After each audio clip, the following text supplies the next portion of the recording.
I know Halloween is only like 4 days away and it's a bit late to be uploading a tutorial on how to make a rather nice looking Halloween mansion, but better late than never, right?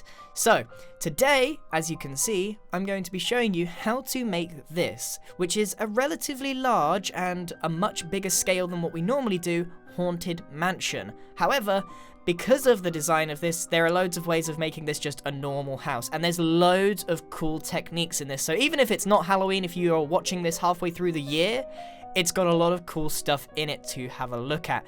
So this is what we're going to be doing today. Let's get straight into it, shall we? The first thing that we're going to do is take our spruce plank, and we're going to make a front of the building with 9 across, and then 2 back, and then 9 across on either side, so that we've got kind of this upside down mustache shape. And then we're going to go 17 blocks backwards, and then link it up with the other corner at the other side with a back of 27 and 17, so it all should match up.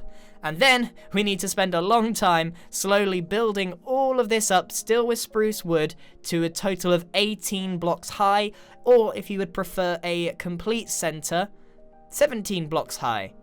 And then you want to wrap around 2 blocks of some sort of stained clay or concrete. I've chosen this nice sort of brownish color for it because it works better with a haunted palette where it's a bit darker. Then we need to make another 9x9 square all the way up 10 blocks, and then add another 2 layers of that concrete or stained clay. Down at the bottom, we're going to add in a door just to highlight where the entrance is, and we know where the front is, and it just makes things a lot easier than working with a completely blank sheet. Now, where we added our stained clay, we need to add in a very detailed lip before we do the roof itself, and we do this by using a series of upside down staircases and some slabs above it, so that it really has a protruded overhang. And you can see that by using them with a gap in between, we have this alternating square of the same stained clay all the way round. And we basically want to repeat this pattern all the way round the building itself. So it's an upside down staircase followed by 2 more, and it creates a really nice effect when it's all the way round. We connect them up at the top and the bottom with a half slab, and then finish it off with an extra overhang bit just half a block above. It's fairly easy to see what I'm doing, but it's quite hard to actually explain. But as you can see, it does look really, really nice. And this is the sort of thing that in larger scale builds, people are doing. It's a very popular technique at the moment to create these big, elaborate separations between the building and the roof itself. We also are going to do exactly the same thing on our little tower. This is kind of the feature piece of the building to give it a bit more shape rather than having a big square box. So fairly easy to do that on there as well. And now we're going to do the roof. Now with this roof, it's going to seem like we've finished it, and just as it looks like that, there's going to be another thing to add, I promise you. So what we're going to do is wrap around a grey concrete block all the way around, just one of them, and then do a layer of 2, and then another layer of 2, and then a final layer of 2, so that there's a total of 3. And you'll also notice that there's a block taken out of the corners. Now that's for later on. And if I take a step back, you can see that this is really starting to come together now. The scale of this build is slightly higher than what we're normally doing on this channel, which is cool because this is going to teach you a few new techniques as well. Do not be afraid by bigger builds. It just means that you can fit in more detail with less blocks. It's weird, but it works, trust me.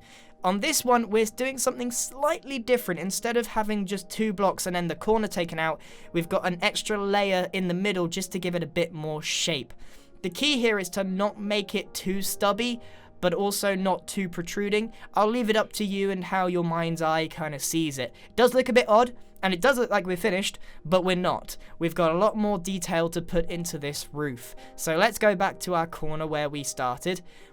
on the corner that leads upwards in the slant, we're going to add some more dark oak to create a nice little transition all the way up and give it a framework. I'm doing this by adding some dark oak in those little patches where there was a block missing, and then using upside down staircases to create a diagonal effect. We want it to seamlessly transition as much as possible to accentuate the shape of this roof, which is a very old school European style. And then we're going to do that on all 4 corners and connect them up with 2 little strips of slabs all the way along. You could do this differently. You could have just one lot of slabs, or you could have a full block if you wanted to. There's loads of room to experiment, but I would recommend having this framework as it really does make the build look a lot nicer. And of course, we're going to do exactly the same thing on our tower piece. However, the top of it is very slightly different, and again, there's a lot of room to experiment, and I do encourage you to do so. Then we're going to do the really nice bit of this, which is a cool design using cauldrons and then some grey carpet. Alternate them all the way around and leave just a little bit of space in there. Stick a load of anvils all the way around, and then where you have a cauldron, put a cobblestone wall on top, and then alternate adding a iron fence block on each and every single one, and that creates a really nice spiky fence that runs all the way around the top of your roof. And you do again the same thing for your tower piece. Don't worry about the little gap in between, and there you have a really nice detail that screams Haunted Mansion to me. It actually looks excellent. However, it's very, very expensive if you're going to do something like this in survival. In fact, the entire build is very expensive because there are so many blocks. It is a very large build. However, we're still not done with the roof. We're going to be adding some little dormers on the side of it, and you could add as many of these as you like on every single side. I'm only going to be doing these on the front for now. They're very simple to add. A few spruce blocks, add a little A-frame over the top with a couple of fences, and there you have your extra windows. Again, it's those little details that are consistent all the way around that are going to make a big difference. And we're still not done because we're going to add a big dominating chimney.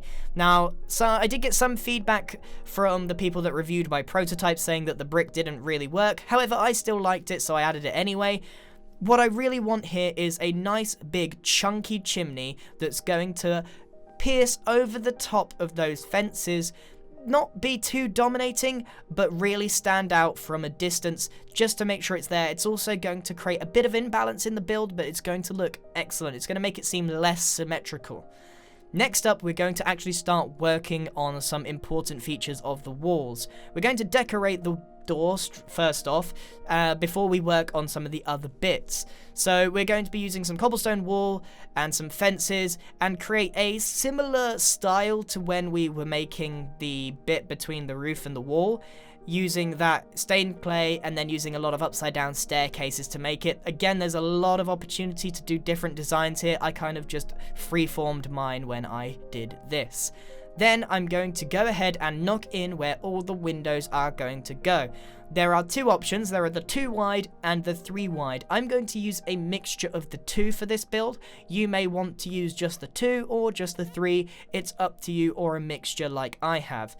So you can see that I've had in the center of each side on the top, got the 3, and then mostly filled it in with 2 wide windows. And again, there's a lot of opportunity to mix and match these as you please. And then I've filled them in with grey stained glass pane because it's again fitting this very dull palette for a haunted mansion. You again could use something completely different. And then we're going to start detailing them. And this is where, unfortunately, weld edit's going to come into play, because I weld edited the side of these windows to be dark oak door, specifically the bottom half, because it matches the palette of the window. Now, you can use trapdoor if you don't have access to these commands, but whatever you do, if you manage this, don't update the block because all the doors will vanish, and that happens to me quite a few times. But as you can see, because the palette matches all of this window frame looks absolutely amazing. And if you don't have access to World Edit and you really want to make something like this, there's a link down below to the Java Edition server that I own where you can get access to those tools if you want to make it. So as you can see, the front of the mansion actually looks really, really cool, but we're not done yet. There's a few more features that I want to add to really cement this as a haunted house, and that is a big dominating patio. We're going to start off by making ourselves a fence work using cobblestone wall and some fence gates, add 2 blocks to the cobblestone wall, and then we're going to raise it up. It's going to be very, very tall and dominating. Add 4 blocks of dark oak fence on each of the cobblestone wall, and we're going to create another lip of the same stained clay that you chose at the start. And that will allow us to detail around it. Now, you can see here that I got that far, messed up, and had to undo. You start off by adding alternating upside down staircases with the big bit at the top, not the bottom. Connect it up with some half slabs, and then run another one underneath to hide that cobblestone wall at the top.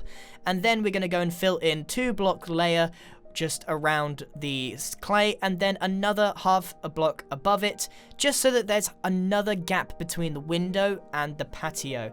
And this dominating feature is a really nice thing to add. To finish it off, just add in a floor, and there we have our feature patio. Now we are going to make a couple more of these, so hopefully that made sense. If not, nothing to worry about. I am very proud of this build. It came out very nicely. If you can guess what this is, because it's an actual building in real life, if you can guess what it is, you get 10 Grian points. Let me know in the comment section. It is a very real building, and some of you may have been there. Okay, so moving on, we are going to be adding some stone brick all the way around this build, and this is just to give it a foundation to sit on, and it's quite important to do that when you build so that it doesn't seem like it's just pasted in there. We're going to be creating another patio, but this time we're going to create it 2 stories high. So it's just one stacked on top of the other, using exactly the same thing that we just did. However, you can see me getting very confused that I made it accidentally too tall. So you need to make sure that it is 4 blocks of the fence and not 5 like I did. The key here is to leave some room to breathe around everything that you make on a build like this. Because the scale is slightly bigger than what we're used to on this channel, it's very, very important to leave half a block between the window and the floor. Make sure that none of them are clashing and touching each other. If you've got this patio, you can see that I've left some blocks either side of it. It's just allowing everything to be on its own and give it some room around it. On the second floor of this patio, you can see that there's a tiny gap between the roof and the top of this itself. I did in fact change it just to match it because that did seem a bit weird, but it just connects really nicely and flows. Leaving that little gap is really, really important. Once we've done these 2 little patios, or you may even have decided to detail it differently, I added in some more windows, just 2 wide and only 4 of them in total. And again, I had to edit them slightly to make sure that it had an equal spacing around it, so it had some room to breathe, even though the lighting kind of messed up a little bit and you can see some black marks, but that should go away over time anyway. So this side of the build is now complete. And essentially what we're going to be doing now is coming up with different ways to detail each of the other sides in, to be honest with you, very similar ways to what we've done, adding windows and those patio extension type things. On this side, I decided just to add 4 big windows, 3 wide instead of the 2 wide, and no patios whatsoever. It's quite nice to have just a clean windowed wall with nothing else bothering it at all. And again, my point about leaving it to breathe is kind of important. As you can see, there's lots of space around each of them, which we will use later on. But now we've got quite a daunting task ahead of us. Once we've added in our base layer of the stone brick, we have this gigantic rectangle to take care of and try and add some detail to. And one of the things that we can do is continue that patio from earlier on and bring it round and continue it just to separate this rectangle into 2 parts. You can also add in just one strip into the wall itself, and there are multiple other ways as well. Again, I encourage you to experiment. We're then going to add another bit of patio on the back here where we can add a back entrance into this mansion. It's exactly the same as we've done previously. It shouldn't be too difficult at this point. Now, this is where something quite funny happened when I was building this. I added in the door, which was my plan from the prototype, and then I decided to add in 4 individual windows 2 wide. However, something in the way I pasted them, I was trying to get them equally spaced.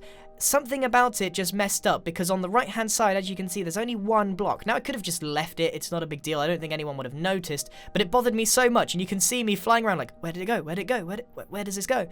Eventually, I managed to get it right, and again, it's just about playing with those distances between them, trying to match them up, trying to give them some room to breathe, which is why World Edit is such a useful tool, because if you had to take it down and put it back up by hand, it could take a really long time. So there we have it. And I also added some 3 big windows on the top floor of it. This again gives it some disparity. It adds in something that isn't on the bottom floor. All it does really is keep it different, and that's very, very key. The final thing to do is to add in these staircases into the wall themselves, and you can create some pretty cool patterns. This is the final thing that's really going to cement in the fact that this is a run-down haunted house, and that actually has some texture to it. You can do other things such as building a tree that breaks into the wall or that kind of thing, but this is just a really good way of detailing the wall, giving it a bit of depth without having to add any framework or anything like that, or change the palette in any way. All of these little holes, if you focus on them, don't look that good. So if you looked at this haunted mansion and you only focus on the fact that there's holes in the walls, you might think that's a really odd feature. But if you take a step back and have a look at it from the whole perspective, you can tell that it's just an addition that helps it look more run down. So again, it's kind of a personal taste thing, that one, but I personally think that it benefits from it, especially when you take a good look back and take a look at the whole build. And that's it. That is the full mansion itself. It is an absolutely massive project to do in survival. You need an awful lot of blocks. And this has actually had some pretty cool techniques that I haven't covered too much. This is a different style to what I normally do, and it's a slightly bigger scale. And I've actually got this exact build put into a setting in a swampland to try and give you some inspiration of how you could improve this and create a setting of a haunted house. So one thing that we did was add some pumpkins, a few trees around it, vegetation. We also added a lot more to the base layer, but that sort of thing is more personal preference, and it looks especially good at night. It looks very spooky, very dominating. And overall, I'm very pleased with how this came out, and I know it's a bit late, but hopefully, if you haven't got a haunted mansion, this is what you could make to impress your friends for Halloween. And speaking of which, I hope you have a fantastic Halloween. And that's it from me, everyone. Thank you very much for watching, and goodbye.